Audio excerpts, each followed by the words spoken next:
Hello. Okay, well, I think I'm good to go. I just got through cleaning out my airbrush, which was an abomination and horrifying, and I don't understand how I was actually able to use it because it was incredibly clogged. But I guess we're about to see how much better it works now that it's not filled with paint. So we're gonna go ahead and do a really quick speed painting session with some plague marines. I've got 17 right now in my army that they work fine. There's nothing wrong with them, but I want to get up to around 20. So I guess if I'm going to do the Nurgle thing, I should get to 21. I'll figure that out later. Anyway, what I ended up doing was kit bashing some of these because I had 3 sprues that had part of a Plague Marine on them, but because it wasn't part of the Dark Imperium set, it didn't have like a full Plague Marine, right? I was missing part of a sprue that apparently comes on the Poxwalkers from the Dark Imperium set. So I just went ahead and kit bashed the bejesus out of them. And if you look at them, you can clearly see that there are like holes and whatnot there where bits and bobs should go, and where they didn't quite fit. But that's gonna be an issue that no one's gonna notice except for me. So that's perfectly okay. Here, some adjustments. Okay. Same thing with this guy. You can see they've all kind of got that shoulder shawl going on, but don't really care. They're all going to work about as well as they're going to work. No one's going to notice it from the tabletop. It's going to be fine. But instead of using this single thing and trying to make it all work, what I'm instead going to do, first I'm going to make this much smaller. What I'm instead going to do is I 3D printed a paint handle, and it's worked pretty well. I didn't do a very good job with the 3D printing, but I did a good enough job that it's functional. So I'm going to take that and take a little bit of poster tack. These magnetized, they are magnetized, and I'm going to make some little adhesive spots for them to stick on, and then I'm going to airbrush all 3 of them at the same time. Now, the original Midwinter Minis video, which I am using for this, suggests taking the green that you use. It's usually like a Death Guard green, and which is like a pale olive drabbish green, and watering it down and then hitting them really quickly with a large brush, which is perfectly fine. There's nothing wrong with that. But since I have an airbrush, I've decided I'm going to do it with an airbrush instead. I tried to keep all of the colors on there about as generalist as possible because I know not everyone has access to Citadel paints, and not everyone wants to buy a million Citadel paints. So if you do these steps with whatever paints you have lying around, you should be able to get pretty close. Not necessarily identical, right? So I'm going to go ahead and do that. I've got poster tack on all 3 of these things, and now I'm just going to go ahead and grind these guys down in here and hope that they don't pop off mid-paint session. I just worked it down so that it was mildly warm and tacky. Tacky, get it? And I'm going to go ahead and just do that. And there you go. Now they're all ready to go. I'm going to go ahead and change the angle a little bit so you guys see. There we go. So now I'm going to take, I'm using, oddly enough, heavy gray from Vallejo Game Colors, which isn't actually a heavy gray. It's really more of a green. It looks very close to Death Guard gray, Death Guard green, but a little more green on. Like theirs is a bit brighter, so I'm not sure how this is actually heavy gray in anything other than name. But I'm gonna put a little bit in the airbrush, and then I'm gonna put some airbrush thinner in there. These guys are quick to coat. Now I suppose one of the best things about this is that I went ahead and hit them already with a zenithal spray, which you can kind of see. They were based black, and then I hit them with a brown underspray, and then I hit them with a white overspray. And what that should do is mean I don't have a whole lot of work to do with the Death Guard green that I'm about to use, because it's just going to cover the white spots and leave these nice brown shadows, which is going to be really good for the overall color of the Death Guard, which is supposed to look, you know, dirty and mottled and rusted and whatnot. Actually, let's add just a smidge flow over and hope this helps with clogging issues. Because while the brush has not been clogged, it's very much been an issue with getting it less clean. You know what I mean? Okay, so go ahead and do that. Let's get spraying, shall we? There we go. See already, getting that nice Death Guardy green on here.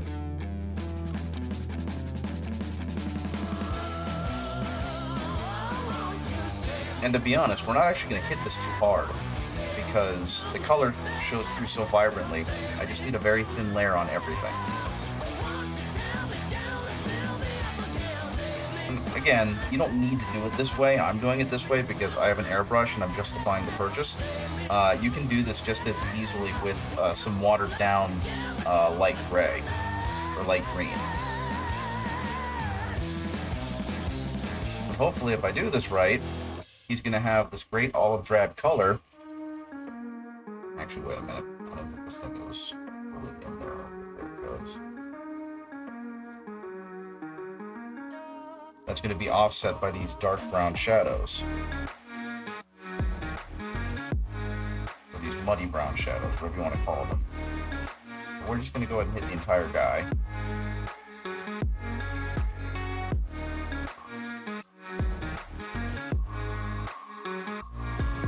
Sides of them. The back. The other side. And we do want pretty much total coverage here. And there we go. That's pretty much what he's going to look like. What these guys are going to look like. I'm going to go ahead and... Oh, it's almost out already. I'm going to go ahead and clean out my airbrush. I will be right back. It should only take a few moments.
Okie dokie, I'm back. So now we're gonna just finish off grading your pressure. No, it's just one. I'm gonna beat before you can get it quick. There we go. Cool. So don't need to be right back anymore. Got the base coat of green, which is fantastic. Next, we're gonna go ahead and hit it with a dry brush of that same green and a tan color. And the idea is we want it to be a slightly more pale drab version of the color to bring out some of the highlights, right? If we do this correctly, which doesn't take a whole lot of effort, I promise you, but if we do this correctly, what ends up happening is all of the bright spots on the Mini start really, showing up versus the dark spots. And this creates contrast. Most of you guys are probably pretty familiar with contrast. It just makes it so that your Mini looks better and shows more depth. So instead of it being one kind of flat color, the Mini is now going to have these bright spots and these dark spots. And in general, this just makes the Mini have more pop. It makes the Mini have a lot more visual depth to it, which makes it more interesting to look at. Because obviously, since they are supposed to be miniature facsimiles of or miniature representations of real life, having normally proportioned highs and lows on it don't really work because it's only a couple of millimeters deep at most. So having these high spots and low spots that are greatly exaggerated kind of increases that scale for our eyes visually. No, that's not what I want. I want the heavy gray. So let's go back to heavy gray. Just this color. Again, heavy gray right there. And we're going to add a little bit of, I'm going to use, let's see, do I want to use? I think I'm going to use this color. I'm going to use Buff, which is basically a bone color. It's a very yellowish khaki. And so between the two of those, actually, you know what? I don't think I want, I don't have any paper towels here. I think what I'm actually going to do though is I'm going to use this paper towel so you guys have a better idea of what I'm doing. So we're going to mix some of the heavy gray over there, and we're going to mix that up with some khaki. And again, this doesn't have to be an incredibly flat brush. This doesn't have to be these specific colors. As long as you get the general idea, you should be fine. Speaking of, I don't need to have these guys on there anymore. I can get this visual aid off. Okay.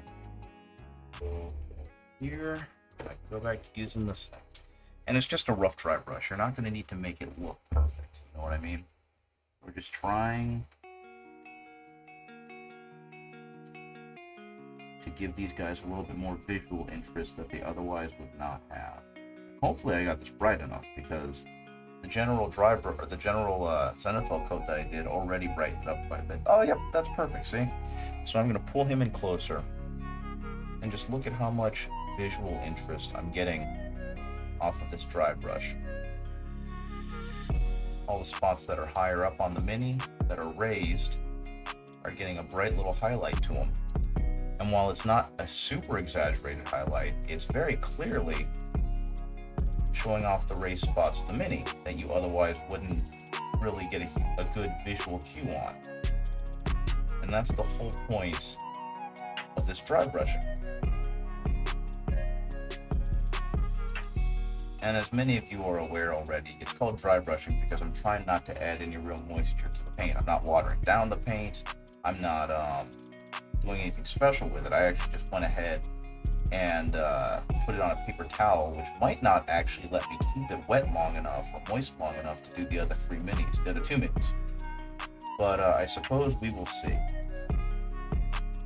Yeah, see, like the back has its own thing going on. You can kind of see it, but once you start dry brushing it a little bit, you see how now the high spots really start to pop. You can really kind of make out the details even in lower light because they now have this bright highlight attached to them. And that's kind of what we're going for across the whole Mini. Because rather than just hoping that know, the visuals pop in the right light. Now, unless it's pitch black, you're going to have this great visual distinction of these details. Okay. But yeah, we're just going to do a basic highlight, basic dry brush on these guys before moving on to bigger, better things. I'm not honestly looking to get too far with these because these are just frontline troops, right? I'm not trying to make them look like character units. Because if I wanted to, I could spend a tremendous amount of time and effort getting them up to like display model quality or parade quality or whatever you want to call it. But I really don't want to do that. That's a lot of time to spend on a bunch of guys who are probably going to get blown off the board turn one, as the enemy gets their chance to do whatever it is they're trying to do. Maybe at some point, if I really feel squirrely, I'll do that. I'll keep brushing and highlighting and blending into and painting over them until they are that pretty. But right now, that's not my cards. They're gonna have to earn that kind of effort. You know what I mean? Okay. I was a smart boy and I pre-drilled their barrels. Good for me. I wish I had been smart enough to script the mold lines. That's something else, guys. If you really want your minis to look good, this isn't required, but it definitely helps with overall presentation. Please, I beg of you, scrape your mold lines. Otherwise, you get ugly big blotches like this. This one kind of works since it's at the center of the armor, but a lot of the times they just have these ugly streaks on them that don't really match up with the attempts at realism or detail that you're trying to hit, and they end up detracting from that. So when you have the ability, when you have the desire, please scrape your mold lines. And you can usually use the back of a hobby knife to do that, and it ends up looking really good. But if you don't, then you just end up with these big plasticky lines that kind of detract from the model.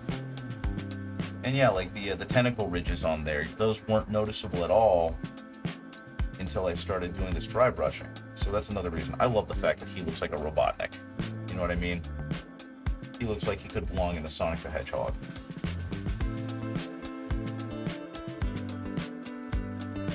Okay, and again, just hitting all the edges. Might need to get some more paint. Hitting all the edges, making them brighter. And this is actually one of the reasons I stopped doing this, because this assembly line style of painting, I'm gonna need more, is not particularly fun once you've done it a few times. Like the first few times it's like, heck yeah, I'm making progress, I'm painting through all these minis so quickly and they all look really good. But after a while it kind of normalizes. And I guess at that point you can pat yourself on the back because you've learned a bunch of very important skills for painting really quickly. Because you've painted so many minis so quickly, but at the same time, it's like your brain craves variety, your brain craves stimulation. So ending there is not necessarily the most enjoyable thing in the world. If that's as far as you want to go with your minis, because you're just interested in getting a ton on the table, then cool. Stop there and play the game. Unfortunately for me, my brain really got bored once I got to this step, and so I became less and less interested in painting in this style. And honestly, that's why I started getting so deep into the rabbit hole of miniature painting, is the desire to improve. Because once I've painted the minis, it's like, okay, I'll play a game or two with them, and it's exactly how I thought it would be. So now what? So I was craving new experiences, and that came in the form of learning how to be better at this miniature painting thing. And here I am now. So take that as you will, for whatever you want to. Okay, let's go ahead and see again. All this is doing is really showing off the details on the mini, and that way when you paint them later, they're going to look really good. You're going to get this great degree of contrast. And actually, I'm going to go back and do this other large lad because I started running out of dry brushing paint when I was working on him. So let's go back through and hit him a little harder so that you can really see some of the details pop on him. I want to give him the same amount of detail I gave the other guys.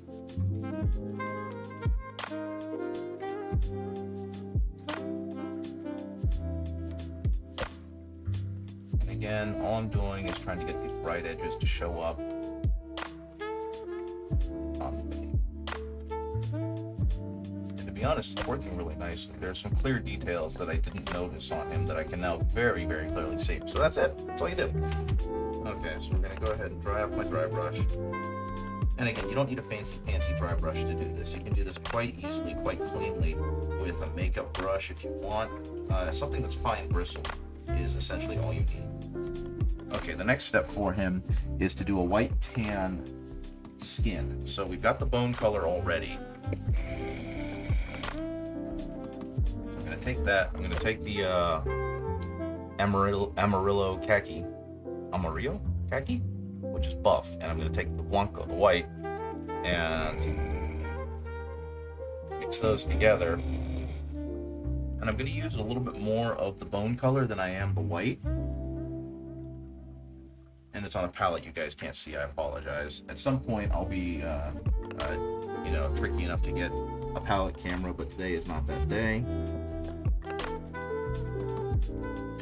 So it's about a 2-to-1 ratio, which should be enough for what I'm doing.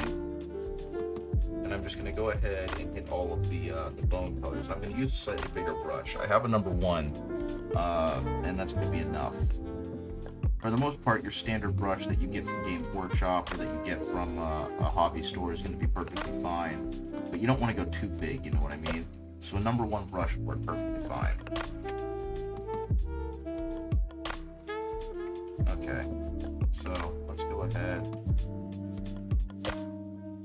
You want to water it down just a little bit. You don't want your paints to be too thick, because if they are, then you're going to obscure a whole ton of details on the mini, and that ends up looking really bad. It just makes the mini look very chunky. Okay, so I'm going to hit some of the bones with this, and see, this might have been too much paint for this brush. And something else is, don't worry too much about the details right now, specifically because, hopefully that's coming through okay. Specifically because it's Death Guard, so there is going to be some slop, there is going to be some mess up, and that's going to be fine. Death Guard are actually one of those types that, even though they have a lot of detail, it's perfectly fine if that detail kind of gets splotchy, because they are a sloppy, messy army. So, while obviously it'll lower the overall quote-unquote paint quality of your mini, when it's all said and done, it's just going to make them look dirty and sloppy and unkempt, which is kind of what you want for Death Guard anyway. And unfortunately for me, this paintbrush might be a little bit too beat up for me to do what I want to do with it. But actually, I'm going to keep using it because that proves a point. You don't need to have beautiful, perfect paints to get a perfect paint job, or to get a perfectly acceptable, good paint job. You know what I mean? Are there any other bone bits on this guy? Are there any fleshy bits on him? I'm eventually going to go back. Actually, I'm going to hit these skulls. Let's say I'm eventually going to go back and hit the tentacle bits on him. But right now is not the time. And so you can see I'm making little mess ups. I'm making little oopsies. And that's perfectly fine. I'm also going to hit this cloth. Though I think, honestly, that cloth should be a black leather. I like the idea of making it a dirty wrapped bandage. Okay, so more skulls. More skulls. And there we go. I think that's all I want to hit with this guy.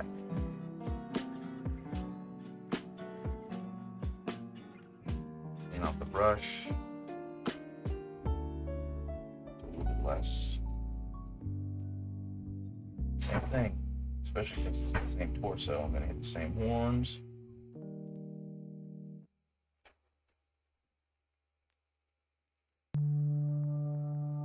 Go. And this one has a whole ton of skulls on his shoulders, so I'm just going to go ahead and hit those really quickly. And again, the detailing doesn't have to be perfect, because what's really going to bring all that out is going to be the wash I'm going to put on him later.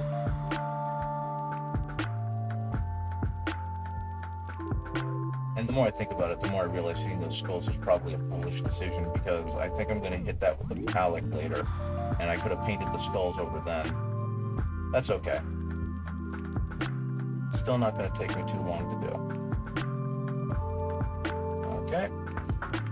Any other fleshy bits that I want to hit on this guy? There aren't that many, actually. Most of these guys, I think I'm going to hit the little maggots. They may end up getting a dry brush later. I don't know what that is. I think it's supposed to be an intestine of some kind. I'm going to hit it with this paler color, and then I'm probably going to go back over it with a gross fleshy color, but that's okay. Let's hit this last guy. And obviously, different Death Guard minis are going to have different amounts of exposed flesh on them. I think I chose nothing but helmeted guys for these ones, because those were the bits I had left. Skull right there. Skull. Horn.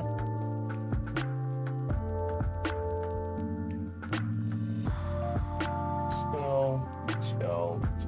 And again, you can see I'm not being super specific with a lot of this stuff. I'm not having like ultra precision, talented painter type work done on this. His gun has some problems.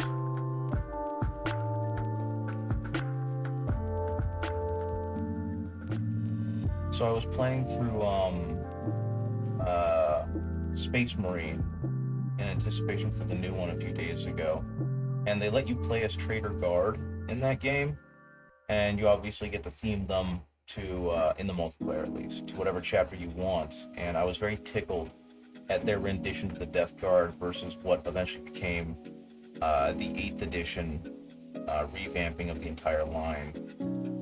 Because as far as GW was concerned, physically, they were just basically regular Space Marines. You know what I mean? They just had a little bit more rust on them, had a little bit more green on them, but they didn't look very different from Chaos Space Marines, which I guess makes sense. They were working off the same mesh to get the different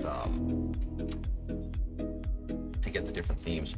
Okay, this guy is basically done. Nope, he's got a little bit of teeth in there. Go ahead and see if I can hit his teeth without getting too much else on him. That looks fine. And he got that little bitty skull on his head. Okay, there we go. Okay. What's next on the list? The tentacles. We're going to take that skin mix that we made and add some purple to it.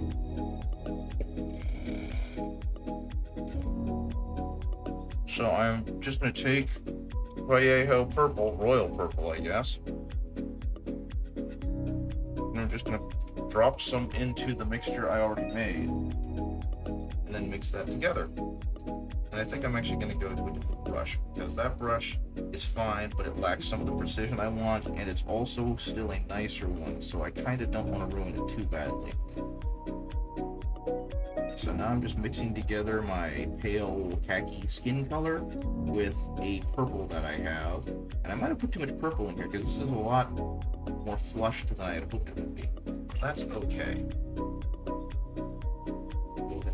So I'm going to mix in some water in there to thin it down. I've got way too much of this stuff. I don't need that anymore.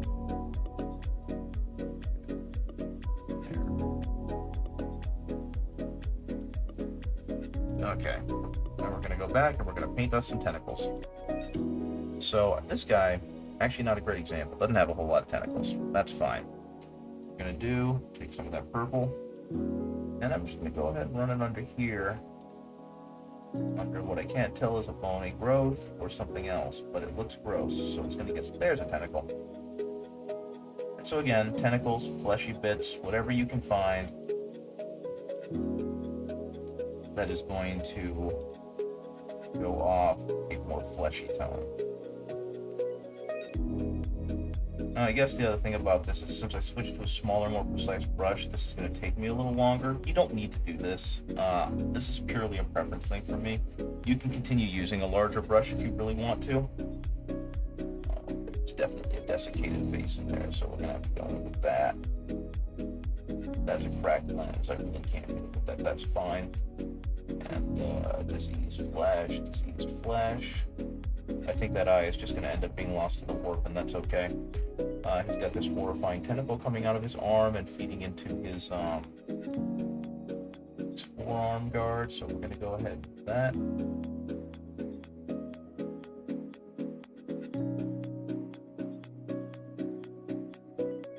Okay.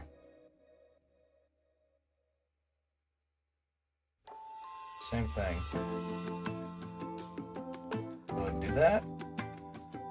Oh, he's got all the gross maggots all over him, and this is where the tiny brush is going to come in handy, because I can just kind of highlight these maggots on his gun.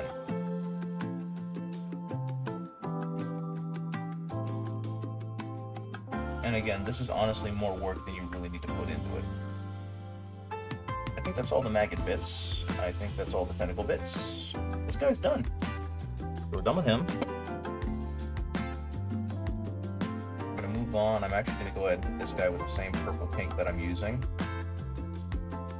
Hopefully it's watered down enough, but yep. Go ahead and do that. I love the fact that it looks like there is just a flesh face that is vomiting up a tentacle coming out of his stomach. Go ahead and hit that maggot too, just because. Down my paintbrush a little bit. And again, he doesn't have a whole lot going on, because up there it is in his leg, same one, because I'm using the same sculpt, and this sculpt seems to have a mostly covered body. He has some pustules, he has some gross things going on, but nothing too overwhelming. Some buboes, like the bubonics. But yeah, I think that's on purpose though. They have some that look considerably more diseased than others, and this one happened to get a pass for the most part.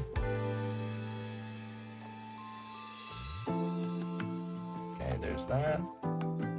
Actually, I'm going to go back, I think, and I'm going to hit the buboes on the side of this guy's armor. And again, going to look a little messy. Don't really care too much. I'll go back and clean it up later if it really bothers me. But it probably won't, because these guys are meant to be gross.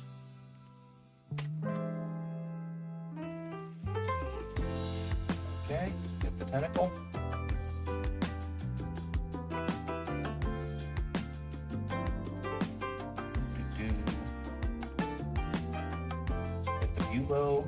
Bubo. Oh, this one's got a fun tentacle coming out of his shoulder pad. I'm glad I chose this one. Okay, get the tentacle and the tongue, I guess.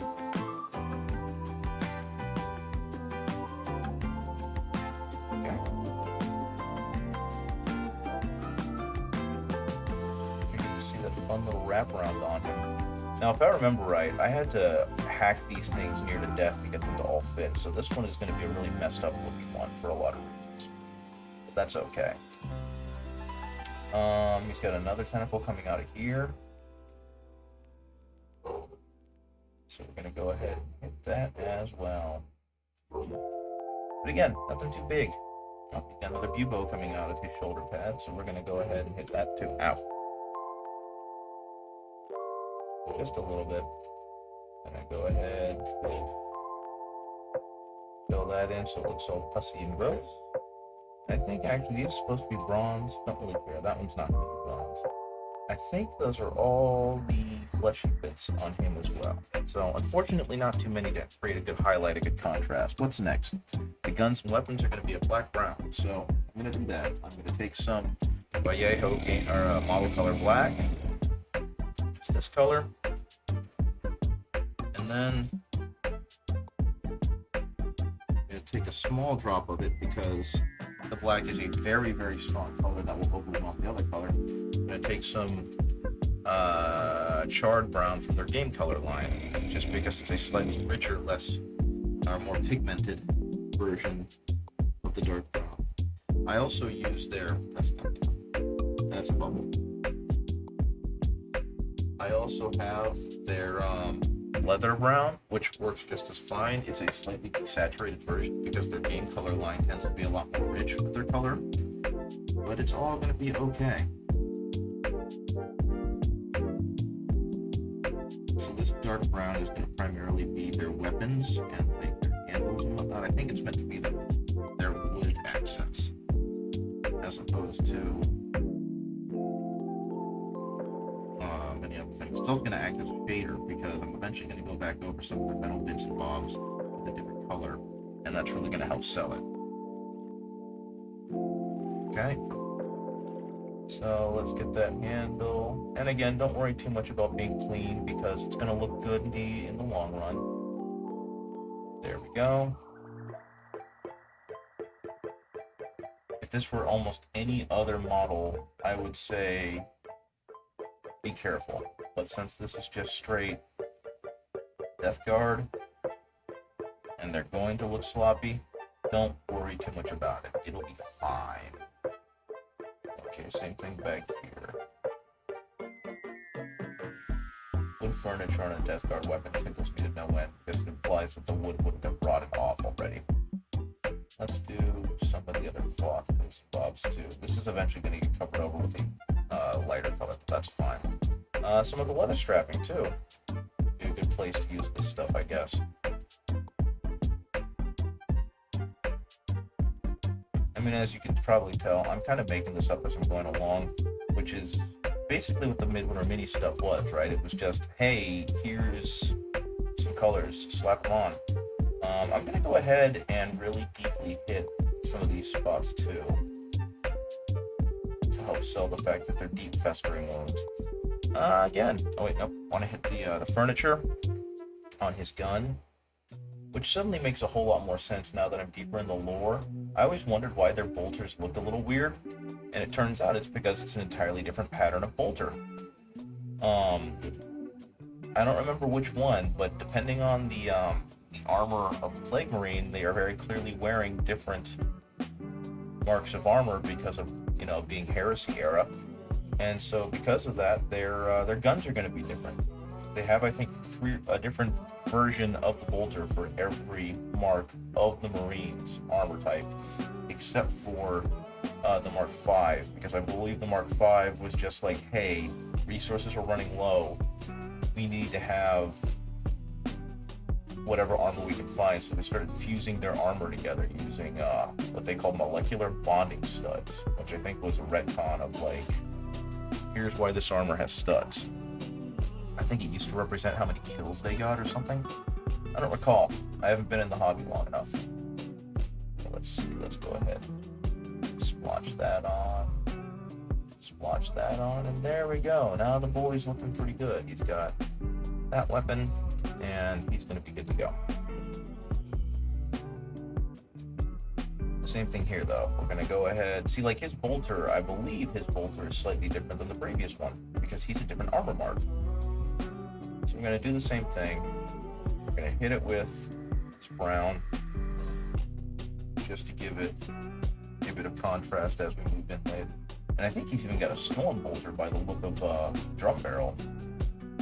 No, a storm bolter is double barreled, and I don't think they had storm bolters during the Heresy. They had what were called combi bolters, which I think is silly, but I guess the idea is, especially because apparently combi bolters were not as effective as storm bolters. They were literally two bolters that were taped together.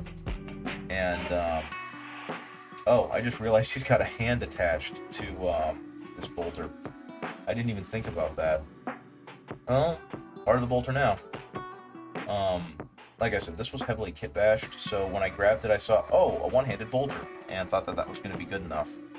And apparently I was wrong, but that's okay. It can be our little secret. Okay, so I'm going to go ahead and hit that with the dark brown that I've created. And again, I'm not trying to be too very detailed here. Most of this is going to end up being covered anyway. Okay. Oh yeah, his knife.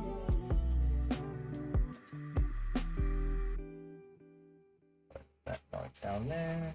Go ahead and put that knife down there. Yeah, that'll do. Okay, his weapons. Oh, I completely forgot about that giant tentacle coming off of his weapon. Now, what was originally supposed to happen is this tentacle was supposed to attach to the torso of the Mini, right? But because this was not the proper body for this specific weapon, I just kind of cut it off.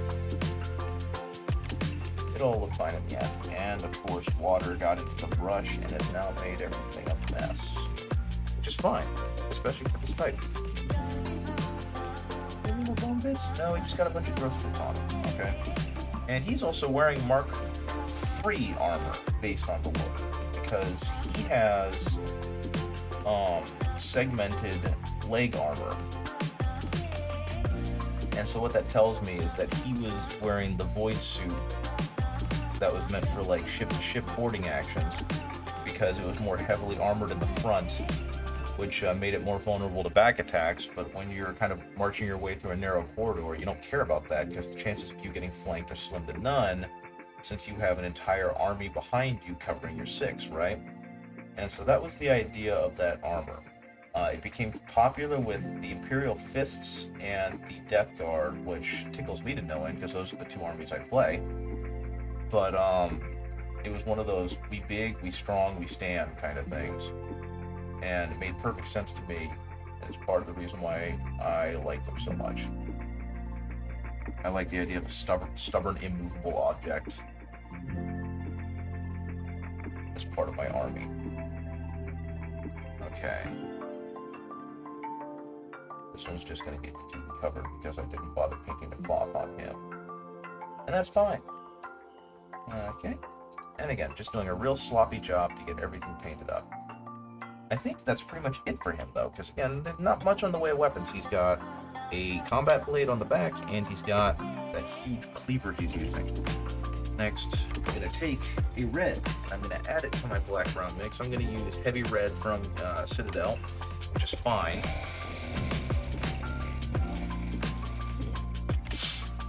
And we're just going to add a little drop, because this stuff is very dense. We just want to make the leather be a slightly redder version of this dark brown we've already created, right? Okay. Yeah, that'll work. It's almost a maroon. And the good news is we got a lot of cloth to work on, because every single one of these boys is wearing a cloak. So we're going to go ahead and pull it in right there.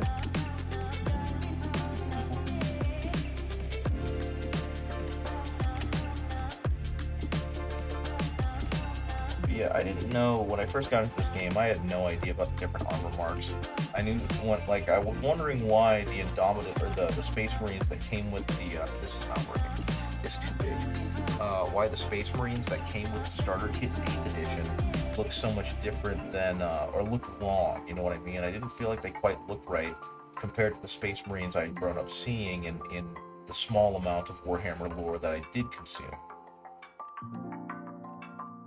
Because I had played Space Marine, I had played Dawn of War, and I definitely remember what the Space Marines looked like from that, but I didn't know enough about the game to know the specifics. So I didn't even think about like the Angry Box Grill or the knee scallops or anything like that. None of that mattered to me because I didn't care enough. And as I started getting into the game a little bit, I started realizing that, first of all, I had no idea what the heck a Primaris Intercessor was. That name meant nothing to me. And that was really annoying. One of the reasons why getting into this game has such a high ceiling is that you've got to start learning all this new vocabulary. But started playing with that, then realized, oh, it's because they're Primaris models, and there was this whole line refresh where they made these new guys that are supposed to be bigger and better and stronger and smarter than the original Space Marines. And then I was confused as to why the Death Guard had armor that didn't look like Space Marine armor, even though they were very clearly Trader Space Marines, right? And again, took a little bit of learning, but eventually realized there were different marks of armor and that they looked different, yada yada yada. And that was like when I found out about the Horus Heresy and started reading that. I started looking up characters on the wiki. One of the first I looked up was Tarek Torgadon because he's such a neat character. In the first 3 books, the first 2 books, but 3 books, I don't recall. But when they showed him, he was wearing Mark IV armor, which looks really close to the Primaris mark, but it's a lot more squat. And so I was confused as to why his armor looked different than the other armors. This game is very deep. is the best way I can put it. There's a lot to think about. There's a lot to look at. And it's very easy to get overwhelmed by the amount of lore and information that is available to you in the Warhammer universe. And so you can do with that information as you will. All I know is once I kind of realized that, I became insatiable in terms of finding out knowledge. But then I started getting into the Horus Heresy, and then I was like, yes, this is going to be my niche. I'm going to learn about the Horus Heresy, and I'm going to find out everything I can, and read all the books, etc., etc. And I'm finally getting to the point where I'm almost done. I'm about a quarter through the Buried Dagger, I guess. I think I just got to the point where Typhon releases Nurgle's Plague on Mortarion. Some variation of it. I forgot to hit that bullet part. Okay, that's a little annoying. That's fine. So it flashed back to the point where Mortarion was still on Barbarous, which was his home planet. And that's kind of where I left off because I had other things I needed to do. But he's right now on, I think, the Greenheart? No, not the Green. He's on Typhus' ship, the Terminus Est, which is one of my favorite names for a spaceship ever. But then he's flashbacking being on Barbarous, and I stopped the recording there because I had other things I needed to do. But I'm very excited to see how this all plays out, because I don't know where the Buried Dagger ends in the timeline. I know that it's the last book before the Siege of Terra started, and that it's, you know, the last book before the Siege of Terra. So right after this is when they started publishing the Siege of Terra novels. And my buddy Softserve was very excited for me to get there because he's been reading the Siege of Terra novels, and he really likes them. And he wants to talk about them, but he doesn't want to spoil anything. He wants me to get through them so he can talk about them spoiler-free and really get to gush about them with someone who also appreciates them. And so we'll eventually get there. Okay. That was, there we go. Okay. Light dry brush with white, tan, and green is what they want me to do now. Okay, so we're going to go back to the light gray green that I was using.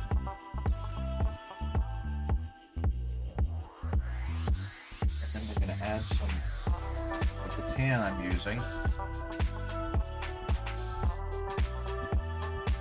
And then we're going to add some of the white that I'm using.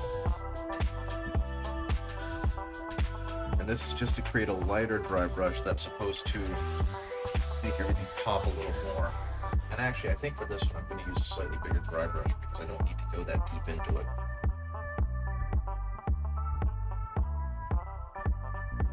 So this is kind of where that undercoating stuff comes back in because, or that value sketching, because now I don't think I want to hit everything as hard. That's still way too much paint on there. I don't think I want to hit everything as hard, but I do want to really hit the top spots where the sun's going to hit most of these guys, the light's going to hit these guys, to really show off some of the higher spots of the model. And I think I want to coat everything with this. I'm not exactly sure, but I think what it's going to do is create a more unified color across the entire thing, which you kind of want with Death Guard, because they are just kind of this huge drab army. Okay. I think he's next. Same basic idea, hitting it with the lighter color all over. And yeah, it'll bring some of that pinky stuff back down from the flesh tone. And really kind of sell everything as still part of the same light source. It'll blend it back in, which I'm assuming is what they want.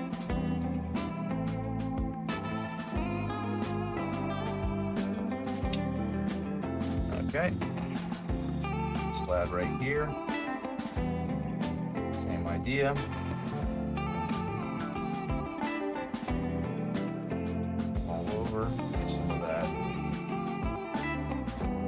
back down, unify it back in.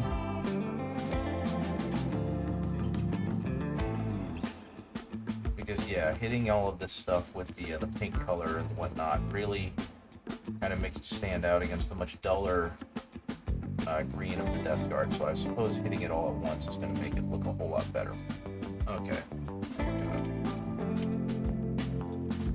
Turn that off.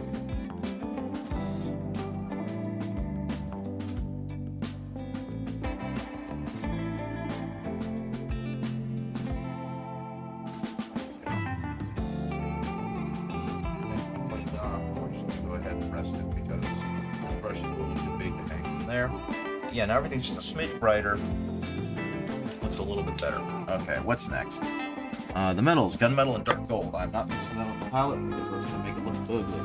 So what I'm doing is I'm not actually mixing gold with that metal because I don't have a dark enough gold anymore. So I'm going to use gunmetal and bright bronze, and that should be dark enough for this whole thing.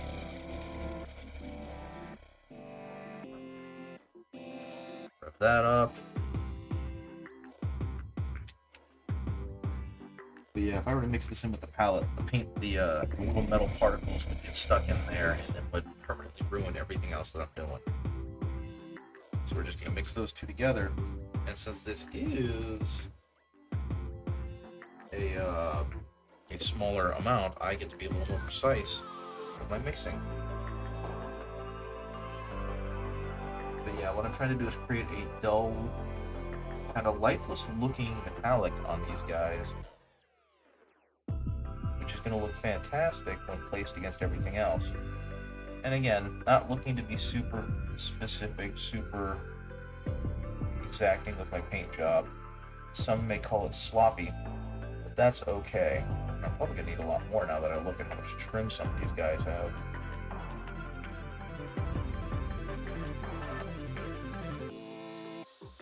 Yeah, we're going to hit that. That. It's the first time in a while I've been allowed to be sloppy with my painting, and I'm really thoroughly enjoying it. I'm gonna hit all the studs, I suppose. This was the worst part of this idea, was let's put a bunch of service spikes on it. Again, once this all gets hit with a dark wash, it's gonna blend together nicely, and to be honest, a lot of these metal streaks are gonna look really good, because they're gonna look like parts of the paint is rotted and chipped away or rusted over on the ceramite, which at this point is literally 10,000 years old. Yep, we're going to get all the trim.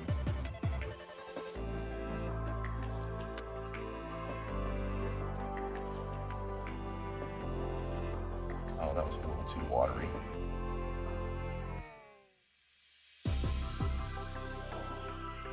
All the trim.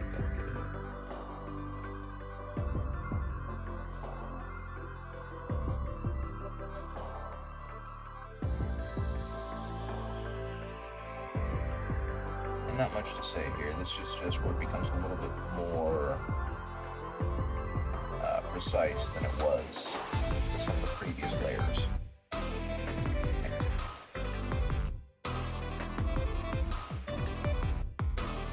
I remember once I started getting involved with the speed painting the Death Guard technique, which, you know, it had quality. It was fine. I started looking up other more complex methods for painting the Death Guard, and everything I found seemed to use a lot of oil paints and whatnot to really get that desiccated, decaying look, and that's fine, but it's like, I don't want to use oil paints. I'm trying to look for better variations using the paints that I have, and to be honest, I never really found it. I just ended up having to learn how to do some better techniques, some better blends and whatnot by myself, and then start applying those to the Death Guard model, which is fine. Because there really isn't a quote-unquote better way to paint them, as much as it is just applying other techniques that you eventually teach yourself or you learn. The last couple of Death Guard I've painted, all I've really done with them is I've started using kind of the Midwinter Mini speed paint techniques, at least the mixtures of paints that he uses, but I've gotten better at applying them, you know what I mean? So instead of just like slopping it on like I am now, I'd be a lot, to be honest, I probably wouldn't be using metals right now. I'm using non-metallic metals to try and really spice it up a bit. But I would start with a dark tone and work my way up to a brighter color to get more of that grim dark look. And like I said, I've had varying success. Just probably the same for you guys. I think a lot of this is going to be cut out if I ever make this into a shortened video. Because I'm definitely working on this a lot harder than I think even Guy did on his version. And his turned out fine. He was also using a bigger brush, I believe. Okay, let's see the spikes on him. Good. Some copper wiring. Let's get into his power pack. Hit this thing, whatever the heck it is. Go ahead and finally hit this.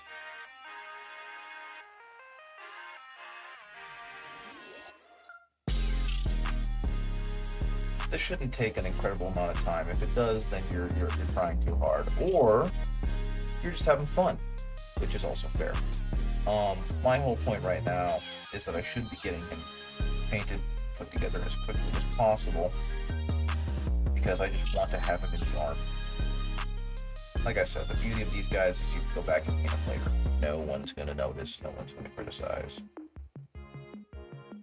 Especially for units that are as inconsequential as the regular Plague Marines. Okay. That's about as good as I want it to look, so he's done. Next one. Okay, I think I want to add a little more silver, a little more gunmetal, because this is this ended up being a little brighter than I wanted it to, which is fine. If it ends up being like that, you can always add some brown to the mix, and that will dull it back down. But I want this to be almost exposed metal, you know what I mean? So like the stud, a nut on the back there. I think he just put this together using some piping. And it really just looks like he tied pieces of pipe together, and that got him that handle. Okay. Same kind of thing.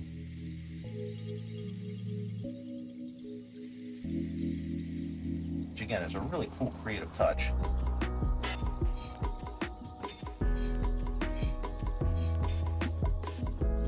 And again, I'm not working on these guys too hard for the very specific reason that they're going to get a wash later, and that wash is going to cover up a lot of my mistakes on the lower parts.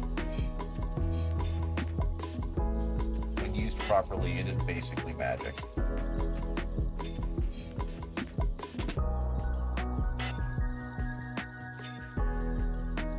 Okay.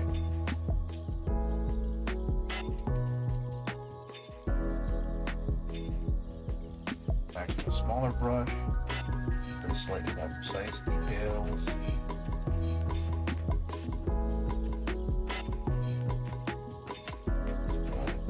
Actually, did I hit the shoulder plate on that guy? Did I hit his nerval insignia? I guess we'll find out in a minute. So I'm going to go back.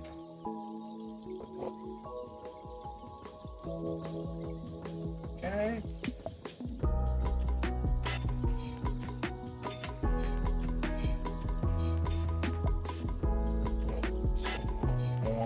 Yeah, that's closer to the color I'm looking for.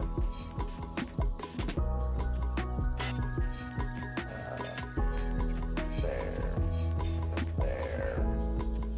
Hold friend. And again, the beauty of this guy is that he's got all those skulls, and it's like you've got all that detail underneath the skulls.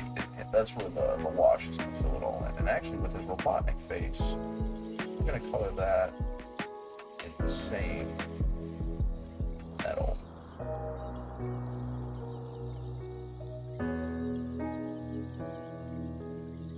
Same with the eye. I do love that he still has some marks of chaos. Like, I've honestly started to think of the spikes as a Black Legion thing, and it makes them look really generic. But if you look at some parts of this guy's helmet, he's got those same like 8-pointed arrow star thingies going on that a lot of the major chaos guys have. Okay, we're gonna go ahead and hit this.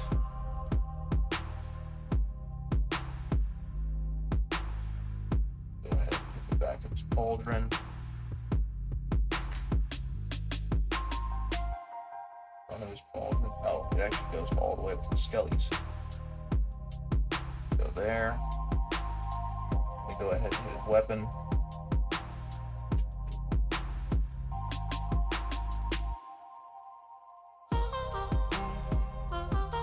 And go ahead and hit that part of his weapon. And hit parts of his back. Okay, and the skeleton, or the symbol of Nurgle. That's fine. Get those bits. And you can even see it on the backpack there too. He's got the part of the 8-pointed star on that thing.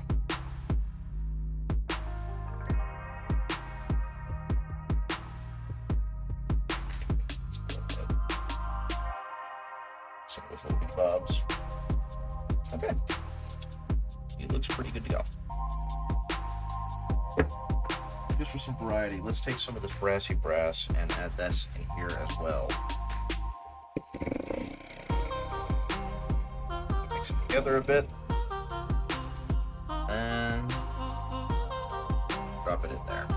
Not a whole lot because I'm trying to finish off this. And eventually I'm going to need to get me a new paper towel because this one is looking pretty worn down. Okay, put it on the plague weapon because I put way too much on the brush. And again, I want to emphasize, no, he didn't have a gun. I want to emphasize, you can definitely do this with a lot more detail. I'm going very quickly because I want to be done with these guys. But if you want to be a lot more precise and make your paint job look a lot better, you very much can. I've just painted enough Plague Marines to never want to paint a Plague Marine again. At least not with this style. It's part of the reason I've been putting this off for so long, is that I've just not wanted to do it. You know what I mean? There's so many other models that I want to get to and I want to paint, but I'm tired of seeing these guys in my queue. Oh, did I forget to give him his... I forgot to paint his studs. Okay. I'll do that in a minute. I think that brassy brass was like 90% medium.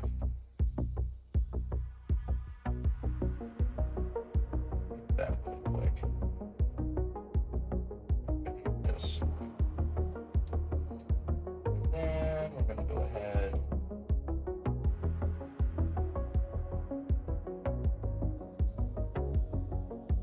And hit his studs very unevenly. Which is fine. I just want to get some paint on them.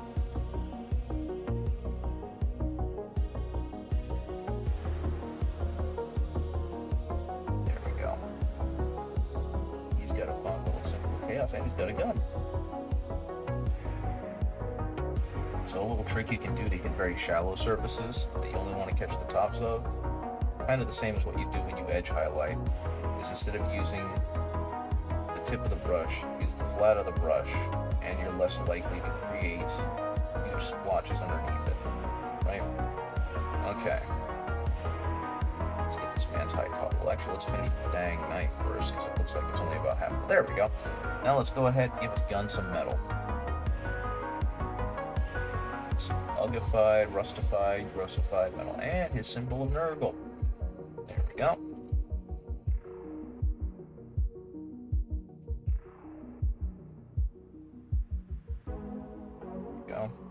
This sounds very Stranger Things-esque.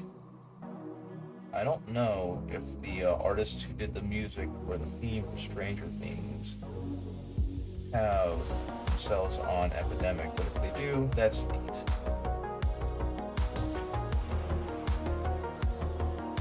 Okay, same thing. And I think the best part about this is I'm going to go ahead and use Guy's wash because it covers slightly darker. And it also covers a lot more. I didn't mix it right, so it's not perfect, but it definitely does the job. And it's really good for sealing larger minis because I can just slather it on and suddenly I have this great protective coating of the painting underneath it. Go ahead with that. Need some of the leftover stuff to put inside his mask. So paints, or some of the, oh my goodness, I still need to do his other pauldron. Hit that. Which I'll do in a second after hitting all these other bits. That also looks like I didn't fleshify his left pauldron monster, which very clearly is a face, right? So we're gonna go ahead and finish that. Let's go ahead and fleshify him a little, please. More flesh, please. What I want to do is I don't want it to be completely like saturated, so I'm gonna very gently add a ton of water to my flesh tone and pink the crap out of it.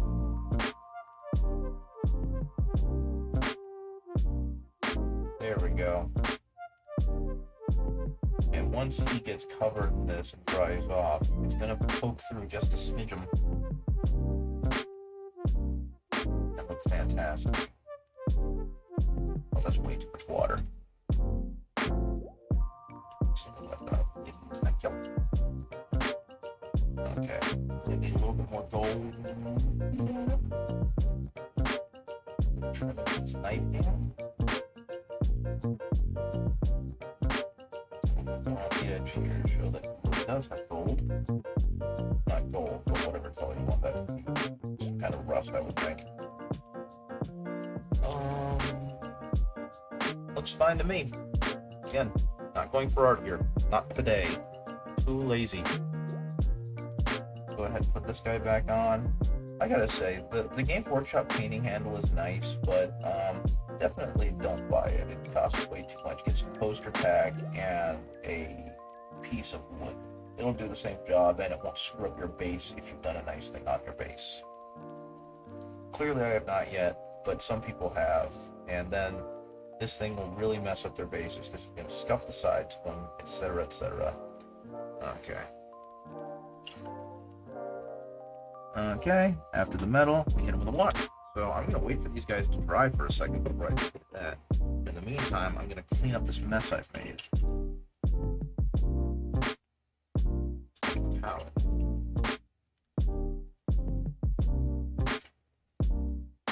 So what's going to happen now is this is all going to get hit with a wash that's going to unify all these colors and bring them all together. And then it'll be good to go. I'm going to hit it with one last dry brush, which there's more you can obviously do with these. I think Midwinter Minis actually has an expanded version where they're like, hey, if you want your minis to look a little bit better, here are some things you can do to make them look a little better, which includes things like edge highlighting and whatnot. I'm not doing that. Instead, I'm giving them one big gross dry brush, which should re-highlight parts of the mini and prevent them all from just looking dark and drab and having no real color to them anymore. Also, by far one of the funnest bits to this is that the brush I'm going to use for the wash is obnoxiously huge. It's this big, so I'm going to have a lot of fun just slathering this dry brush on. Okay, this paper towel is basically done. You know, I think I can still use it. So what's going to happen next is I've got this horrifying jar of black substance, which is actually the wash I'm going to use. I think, to make life easier for me, I'm going to repin these guys in place on their on this multi-platform thing. That way I don't have to touch any of them because this stuff gets messy fast. I'm going to hit it with a quick hair dryer to try and dry out all the last little bits, and then we're going to go ahead and wash them.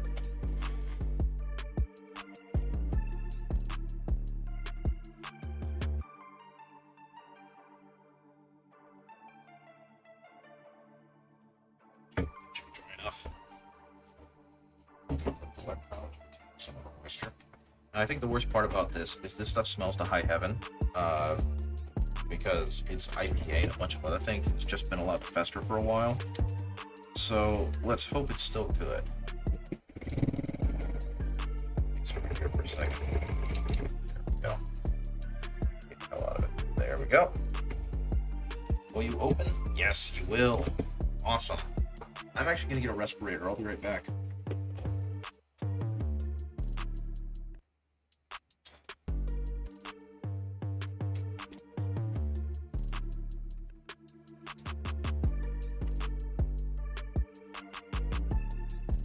That's easily one of the biggest problems of this mix, is that it is incredibly foul.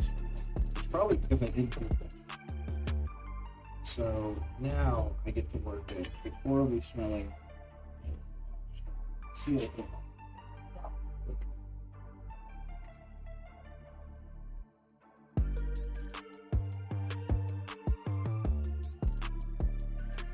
Okay, I don't really need to protect my spray booth. It's a spray booth for a reason, but what I am going to do is put down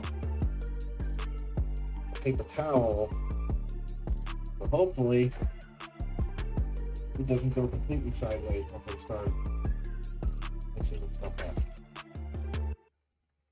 Put it a little bit in. Oh, dude. Oh. Okay, you're going on now, buddy. Coming back. I guess my last hope should have been that I secured these down well enough. I suppose we'll find out soon enough. Yep, I'm just going to go ahead and lightly smear this stuff on.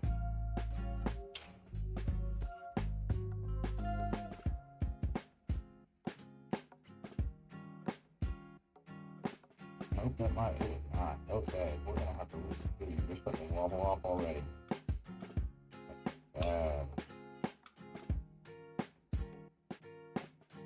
And as you can see, this has done a really good job of filling in the blank areas, the low spots I was exceptionally lazy with, which is fine. That's exactly what we want. We want this to look like these guys have spent generations just allowing themselves to decay, right? It's a huge reason why painting the Death Guard is both incredibly rewarding and not super difficult, because they don't have to look pretty the first time around, and you can get ugly very easily by just being sloppy and, you know, not necessarily being the most skilled painter in the world. And what will happen is, as you get better at painting, you can be a lot more specific about the kind of sloppy that you're going for. That's going to really help sell the model, is the increased sloppiness that is intentional. You know what I mean? It's kind of like looking at Japanese bonsai, and that, yeah, you could make things look natural by just kind of letting things grow, but the intentional randomness, I guess I'll call it, of some Japanese gardening, like how they do their bonsai trees and miniature gardening, kind of creates that intentionally aesthetically pleasing randomness, which is weird. Intentional randomness hits me kind of funny.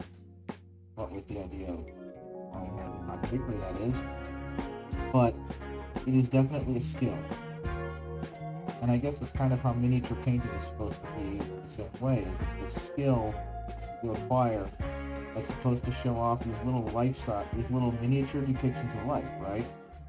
That's where the fun of it comes in. Guy, skinny. All of it well enough so that he's going to be absolutely disgusted by the time I'm done. One of the biggest problems with a wash, one of the most frustrating things with a wash, is when you think you've got everything, because it's just such a dirty wash, and then it pulls away from spots, and you have these incredibly bright, clean, coffee-stained swatches that just look really, really out of place next to the amount of dirt and grime built up everywhere else. And this wash in particular is really bad about that. I forgot to hit the bronze part under there. It's okay. It's gonna look fine. As I get further away from. But yeah, you can use any kind of dark tone for this. I know that Army Painter sells a dark tone, and honestly, it's what I use instead of Agrax Earthshade. I don't like the dropper bottles for their washes. So I've been just kind of transferring it into the Agrax Earthshade pot that I've had since I started painting. But their dark tone is fantastic, I believe. And to me, it works just as well as Agrax Earthshade. So I know they've got like a dip wash, which is just a large pot of their Agrax Earthshade Proxy, their dark tone. So if I were you, I'd go ahead and just buy that.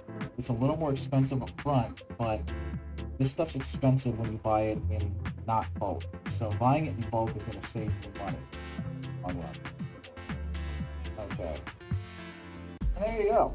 They're not done, but they're very clearly picked up and dirtified, right?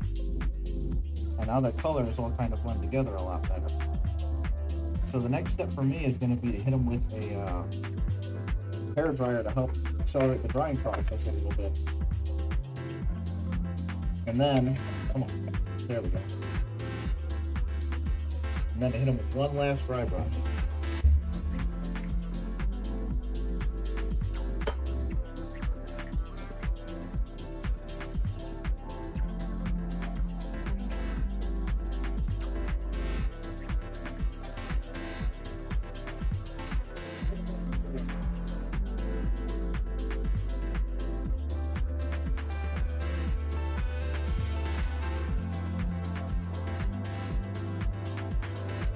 On the first spot to make them beautiful is the bottom one. This guys stop very quickly. Once they get on the battlefield because they are something of the guys. But they make noise. What I'm saying. But then the big of this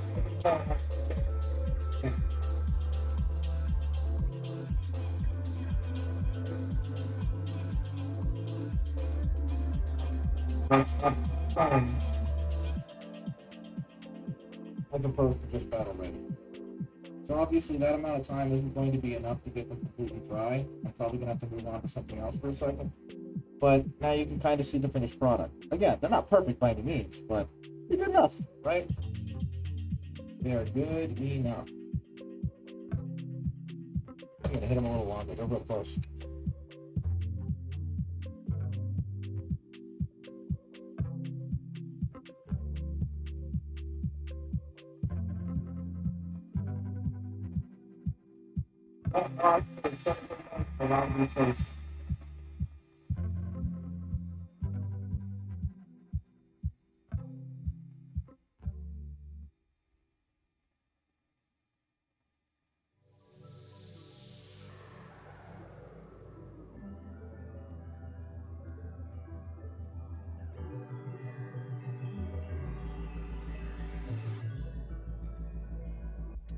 Well, honestly, hitting them with the hair dryer probably is not the best idea, simply for the fact that they now have a lot of that wash blown off of them.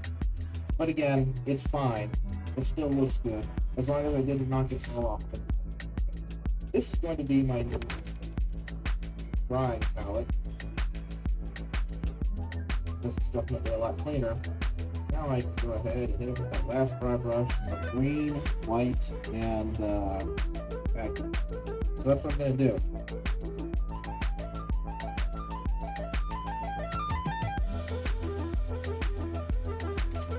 Green,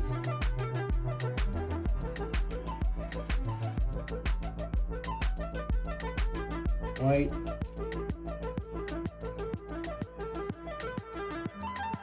khaki. And again, this is a gross dry brush, so I'm not going to be using one of my more finer detailed ones. Oh goodness, all I'm going to want to do, yeah, the snow's gone. All I'm going to want to do is hit them, bring back some of the brightness they lost from that heavy wash. So I'm going to mix this together, make a single kind of pale color, most of it off the brush because I don't want to smear it everywhere. And I'm actually going to switch back to using the other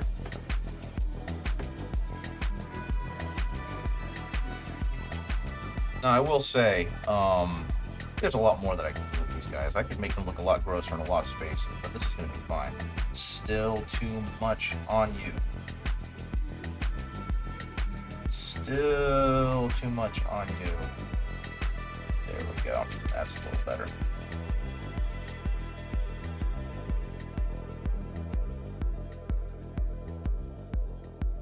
No, this is just going to be a very, very light dry brush. I'm not trying to hit all the spaces like I did earlier. This is just to hopefully bring back some of the color that they lost.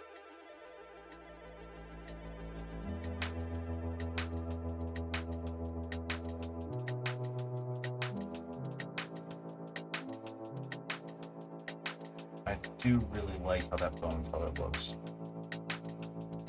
Okay. That guy's good.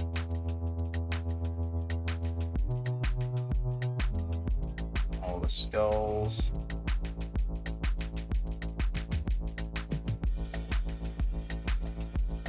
See, that's actually where it's really going to be useful, is on the bony parts and the fleshy bits, because those ones obviously got knocked down hardest by the dark wash. So by hitting them again, really going to bring them back up to a much brighter standard, right?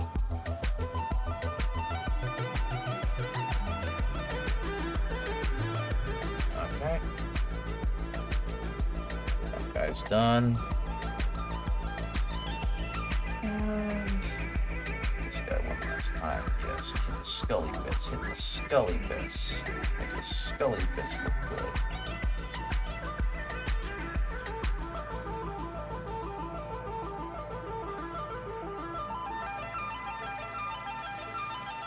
Now, something I used to do back before I realized how much it was actually detracting from the mini is I used to just hit them all with that bone color, and all it really did was it kind of washed out the mini, made it not look anywhere near as good.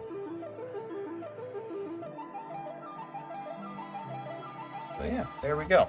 Now they all have some contrast back to them. They all look appropriately dirty and gross, some more than others because kit bashing didn't work quite as well, but they look great. And like I said previously, most of the big discrepancies are kind of gone. Which is exactly what I was hoping for. Now with that dry brush, and I'm done. I don't know. I eventually got to base them. I might actually go ahead and do that before I head off. But they all look appropriately gross. Appropriately Plague Marini. So I think I'm going to go ahead and head off for now. I've been live for an hour and a half. That took a little longer than expected, but that's fine. When you're really working this process, it goes by really quickly, especially when you do a bunch of them all at once. Again, Guy from Midwinter Minis has a great video on this. I strongly suggest you watch his too if you want to scrub through it really quickly. But I figured, his is carefully edited. His shows you all the techniques he's used. And I figured I'd go ahead and give it a shot and let you see that, yeah, it definitely works. It definitely looks great. So yeah, have a good one, guys. Thanks for joining me if you did, and I'll see you later. Bye.